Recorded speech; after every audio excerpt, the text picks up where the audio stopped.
Much love and appreciation to those of you who have been with me for the 2 year period plus that I've been doing this. Thank you for showing your love and support to the channel. And to anybody else who is brand new to the platform and you would like to support the channel, also, you can do it by way of Patreon, Anchor, the clothing store, and also the shoe shop that is listed in the comment description below.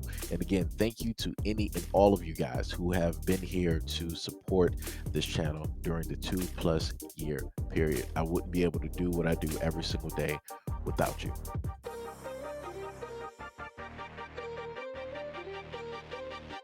BLM's controversial co-founder, Patrice Cullors, has admitted that she lied when she stated that she only ever used the group's $6 million LA mansion for official business. Cullors, age 38, told the Associated Press Monday that she used the opulent 7-bed Studio City compound purchased in cash by BLM in October 2020 for her own recreation twice.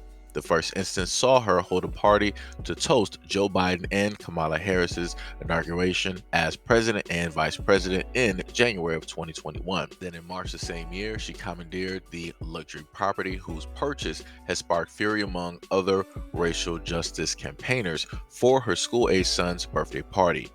Cullors stated that her earlier decision to lie, quote, "I look back at it and I think that probably wasn't the best idea." She previously issued a statement denying that she ever lived there or used the property for her own personal gain after its purchase was revealed by the New York Magazine, triggering allegations of racism from BLM. The purchase of the 6,500 square foot Studio City property, which officials previously stated was reserved exclusively for official foundation business, was disclosed last month by NY Mag. News of the previous under wraps transaction, made more than a year and a half ago, triggered a firestorm of criticism concerning the financial practices of the foundation's top brass, which have already come into question in recent months. Black Lives Matter raised $90 million in the wake of George Floyd's murder and still has an impressive $60 million of cash at hand. Explaining the reason behind the luxurious purchase, Cullors stated, "We looked at the commercial building and we looked at the homes, and then we found this really amazing space that's a sweet spot between commercial and residential." She went to justify its purchase by highlighting how the mansion had a soundstage which enabled BLM to produce podcasts. I'm not even going to read the rest of the article because I don't even care at this point, because the main thing that I told people before is that at a certain moment in time, the meaning, right, Black Lives Matter, it means something, right?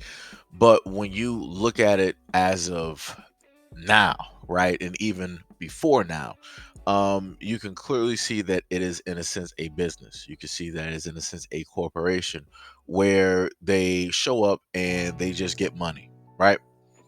At no point in time can I list to you the hundreds of families that the money raised by BLM has gone to help with, college education, anything dealing with medical or burial cost or healthcare or anything like that. I can't show you a list of hundreds of people, right? But we have a list of the things that the faces of BLM have done with the money, and where some of that money has gone, and where it's been spent.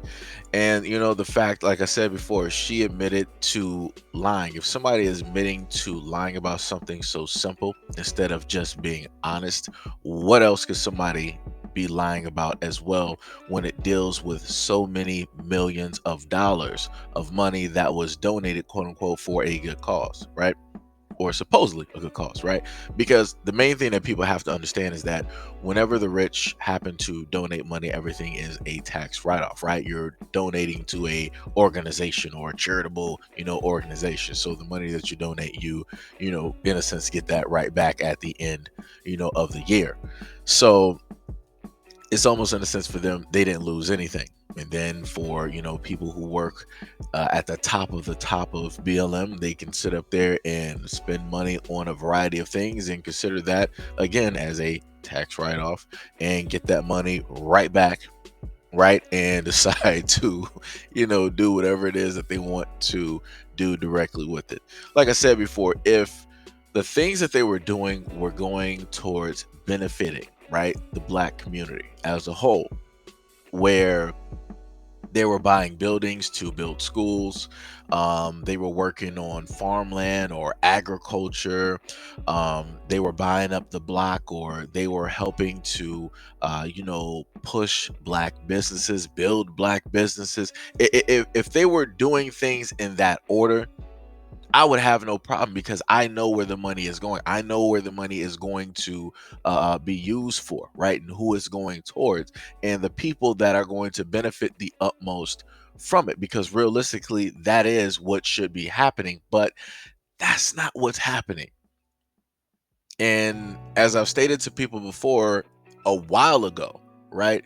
I stated to people that you need to be very careful of the organizations that you decide that you want to align yourself with and that you want to support and pour your money into, because you never realistically know where any of these people are going to do with that money, where they're going to put it, where they're going to donate it. Are they going to use it for selfish gains? Are they not going to use it for selfish gains?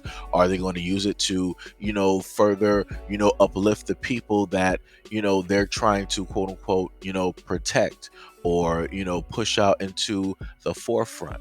Are they going to help out the community, the families, the schools, and, a variety of things like that? And that's not anything that realistically we have seen, right? I've seen other smaller groups.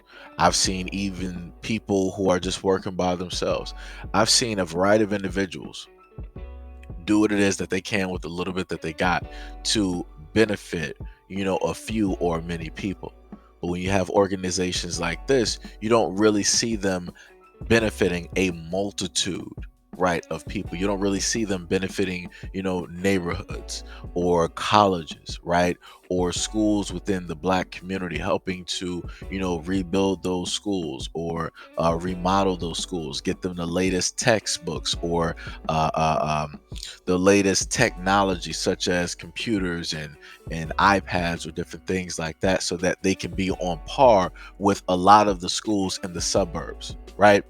Because as we all know, this is one of the main reasons of why us in the black community, we happen to put our kids in suburban schools, because they have, better options. They have a lot more opportunities there versus what is given to our kids in the city. But if you were to have, right, an organization like BLM deciding that, hey, let's switch gears, let's start working with the parents or the schools in the inner cities, and let's make sure that the money that we put forth to these schools is going to go to the renovation, it's going to go to the textbooks, to the technologies, it's going to go to, bringing back, trades, within those schools, so our kids aren't left behind, so that if our kids don't want to go to college, they can automatically start off with that trade, or follow up with that trade by, working as an apprentice, or working as in an automotive shop, or different things of that nature, right? So by the time they spend about, let's say, after high school, about a few years after high school, they can in a sense start up their own business, right? So then the next step, from that trade would be to, all right, let's have some business schools in, the black community, right? So we can teach our children financial literacy, and different things of that nature, financial literacy, stocks and trading, cryptocurrency, a variety of other things that are making the world go round. And let's specifically get in there and teach our kids about taxes, right? And everything, the ins and outs, and everything that revolves around that whole system. Like I said before, I listed to you solutions, right, that can take place, and that can still take place by BLM if they were to sit up there and do it.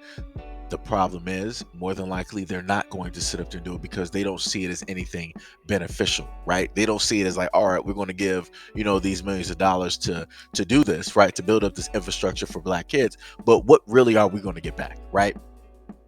What really are we going to get back?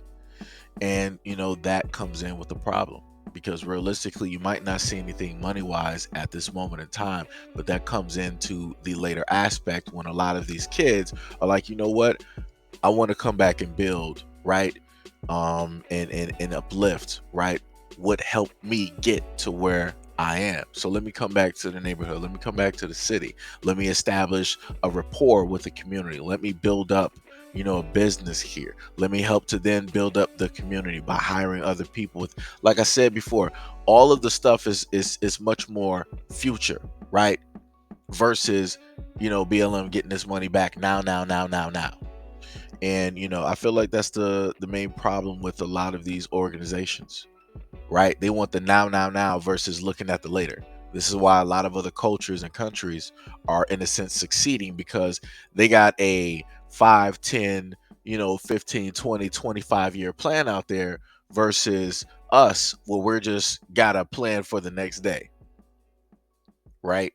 So, like I said before, this is why I don't really, in a sense, do any more stories about this, because in a sense I don't even care, because I know what's going to happen at the end of the day. The story wrote itself.